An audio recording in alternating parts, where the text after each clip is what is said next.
샬롬. 요 며칠 내린 비가 오늘은 활짝 개인 전형적인 가을 날씨를 보이는 참으로 귀하고 복된 날입니다. 오늘은 시편 74편 이제 마지막 세 번째 시간 18절로 23절을 통해 은혜를 나누고자 합니다. 시편 74편은 바벨론의 말발굽이 악인이 의인을 무너뜨리는 이 상황에 대하여 이 시인은 도저히 이해하지 못하고 하나님 앞에 어찌 이런 일이 있을 수 있습니까? 더럽혀진 성소 앞에 민족의 구원을 호소하는 시편이 시편 74편입니다. 첫 시간 1절에서 11절은 원망과 탄식의 마음을 가득 담아서 그렇게 하나님께 읍소를 했다면 지난 시간에 봤던 12절로 17절은 갑자기 분위기가 확 반전되어서 찬양과 그리고 하나님에 대한 구원을 간구를 합니다. 오늘 이제 세 번째 시간, 바로 18절에서 23절은 선민의 회복을 위하여 간구하는 내용으로 담겨져 있습니다. 이 시편 74편을 전체를 꿰뚫고 있는 핵심은 바로 하나님의 절대 주권 사상입니다. 우리 지난 시간에 봤던 야차르라고 하는 그 히브리어를 기억하시는지요? 마치 토기장이가 토기를 앞에 놓고 어떤 그릇을 빚어서 어떻게 만들어갈지는 오롯이 토기장이의 손에 달려 있습니다. 바로 하나님이 우리를 이끌어 가시는 것이 야차르, 그래서 만드셨나이다, 이렇게 고백했다고 보았지요. 자, 이제 하나님의 절대 주권 속에 그 이스라엘 선민의 회복을 간구하는 내용입니다. 오늘 18절입니다. 여호와여 이것을 기억하소서. 원수가 주를 비방하며 우매한 백성이 주의 이름을 능욕하였나이다. 원수라고 하는 바로 히브리어 오예부가 서두에 나옵니다. 원래 히브리어는요, 동사가 주어보다 앞서는데 오늘 특이하게도 18절은 주어가 앞에 있습니다. 그러니까 우리말 성경에는 여호와여 이것을 기억하소서 이러지만은 사실은 원수가부터 나오기 시작을 하는 것이지요. 바로 여호와께서 당신을 비방하는 주체인 원수에게 각별한 관심을 가져달라고 하는 의미에서 보통의 히브리 문학기법이 아닌 바로 원수라고 하는 오예부란 단어를 서두에 꺼내놓습니다. 그리고 오늘 신명을 늘 주의해서 보시기 바랍니다. 오늘 신명을 여호와여, 실제로 히브리어는 예호와지요.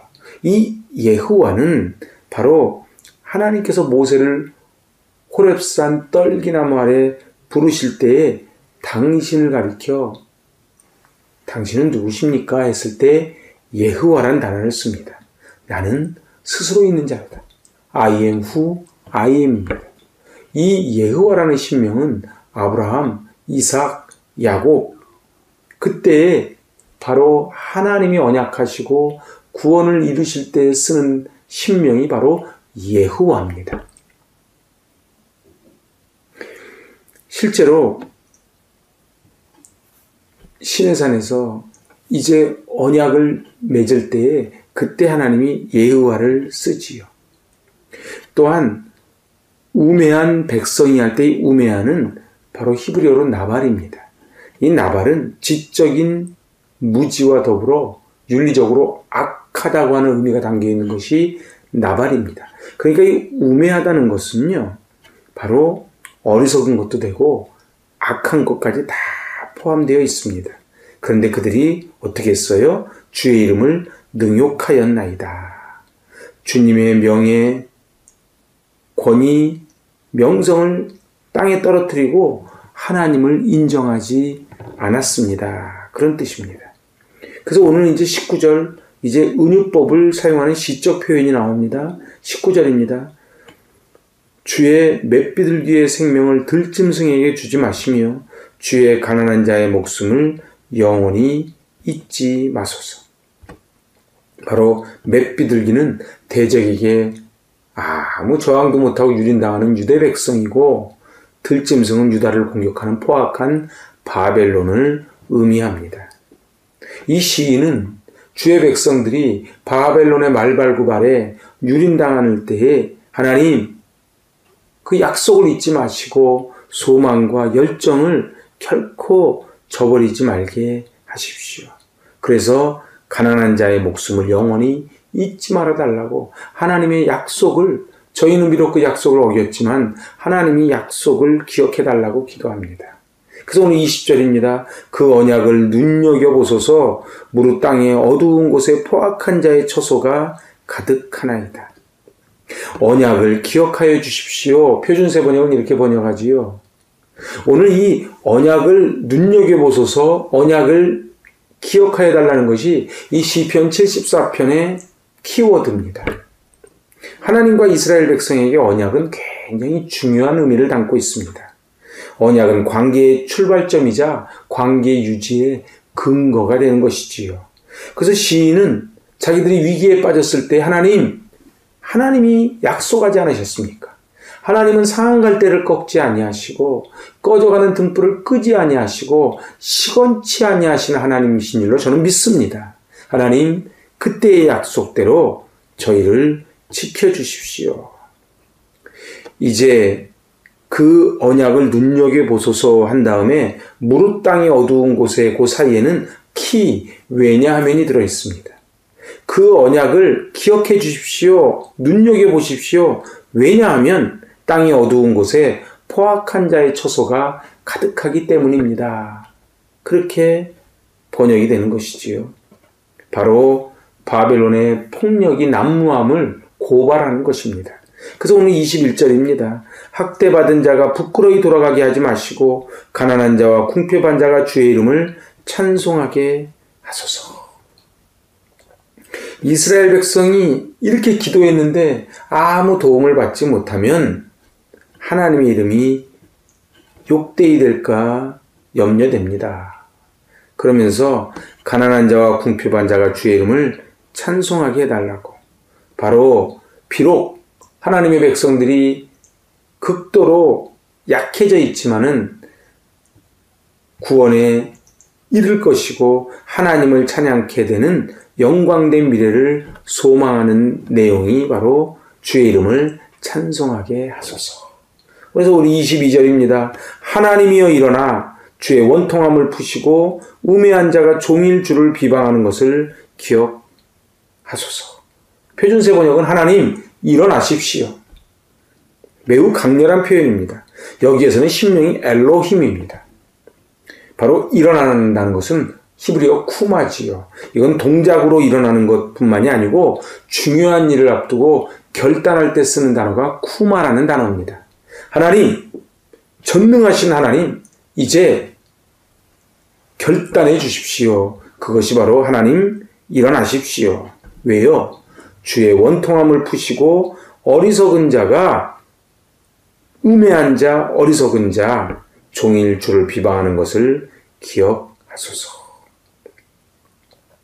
오늘 한글 성경에는 그 의미가 깊이 와닿지 않지만은 오늘 동일한 의미의 동사와 명사를 병렬적으로 사용합니다. 바로 리베카입니다. 그러니까 우리가 읽을 때는 그냥 22절을 읽을 때 그냥 쭉 읽어 내려가지만 이 히브리인들은 히브리어로 쓰여져 있으니 레베카라고 하는 동일한 운과 의미를 지닌 단어를 병렬 배치를 하는 거예요. 그래서 시적으로 표현하는 것입니다. 하나님, 일어나 주십시오. 그리고 우리의 원통함을 풀어주시고 바로 우매한 자, 어리석은 자지요. 어리석은 자가 종일 주를 비방하는 것을 꼭 기억해 주십시오.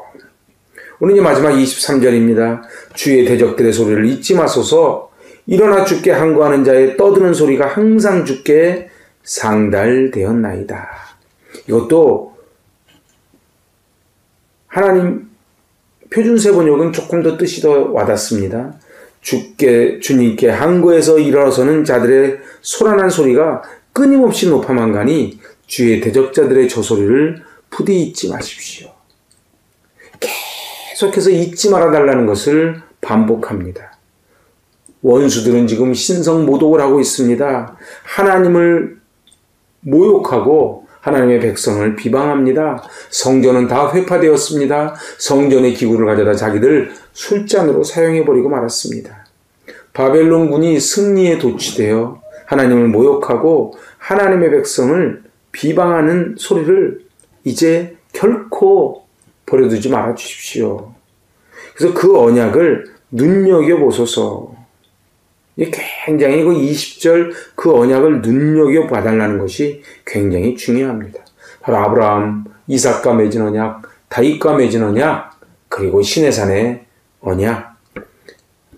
하나님은 약속의 하나님이십니다. 그래서 약속 가운데 하나님 지켜주십시오. 레위기 26장 9절을 보면요. 내가 너희를 돌보아 너희를 번성하게 하고 너희를 창대하게 할 것이며 내가 너희와 함께한 내 언약을 이행하리라. 아멘. 오늘 이 시편 기자는 레위기의 근거에서 이야기하는 거예요. 내 언약을 내가 반드시 이행하겠다는 거예요. 하지만은 하나님은 신실하신 하나님이시라 결코 변개치 아니하시는데 인간이 자꾸 언약을 어깁니다. 인간은 두 가지 때문에 주로 약속을 어기지요. 하나는 불성실하고 또 하나는 연약합니다. 그래서 예수님이 겟세마네 동산에서 마지막 땀방울 핏방울 되도록 기도하실 때에도 제자들은 잠을 자지요. 마음은 원이지만 육신이 약하구나. 우리 주님 그렇게 말씀하십니다. 연약합니다. 또한 불성실합니다. 반면에 하나님은 성실하신 하나님, 신실하신 하나님입니다. 제가 말씀드리지요. 믿음이 뭐라고요? 성실이라고요.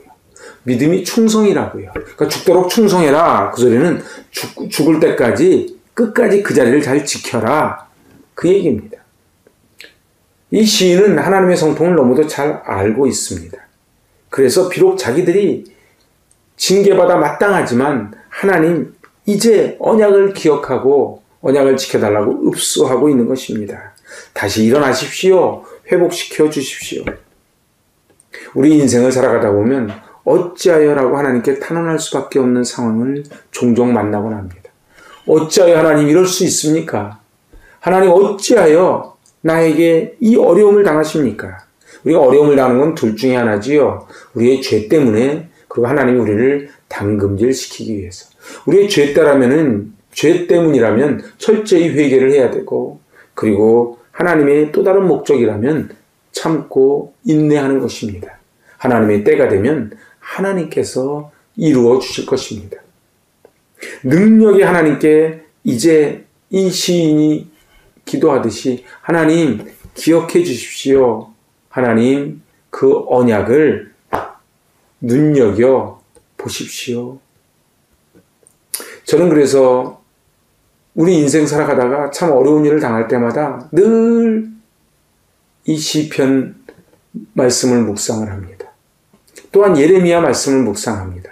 우리가 잘 아는 예레미야 29장 10절 11절에 뭐라고 말씀합니까? 여호와의 말씀이니라 너희를 향한 나의 생각을 내가 아나니 재앙이 아니라 평안이요 너희 장래에 소망을 주려 함이니라. 너희가 내게 부르짖으며 내게 와서 기도하면 내가 너희의 기도를 들을 것이요 너희가 온 마음으로 나를 구하면 나를 찾을 것이요 나를 만나리라. 아멘. 하나님은 우리를 향한 계획이 재앙이 아니라 평안이라는 거예요. 우리 장래에 소망을 주려고 하는 것이 하나님이 우리를 향한 계획이라고 하는 것입니다. 그래서 하나님은 약속하십니다. 70년이 차면 내가 너희를 돌아오게 하리라.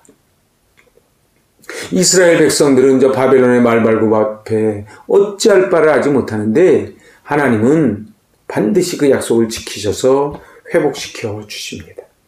우리네 인생살이 하다 보면 너무도 기가 막힌 웅덩이와 수렁에 빠질 때가 있지요. 내가 도저히 이해가 안 될 때가 있지요.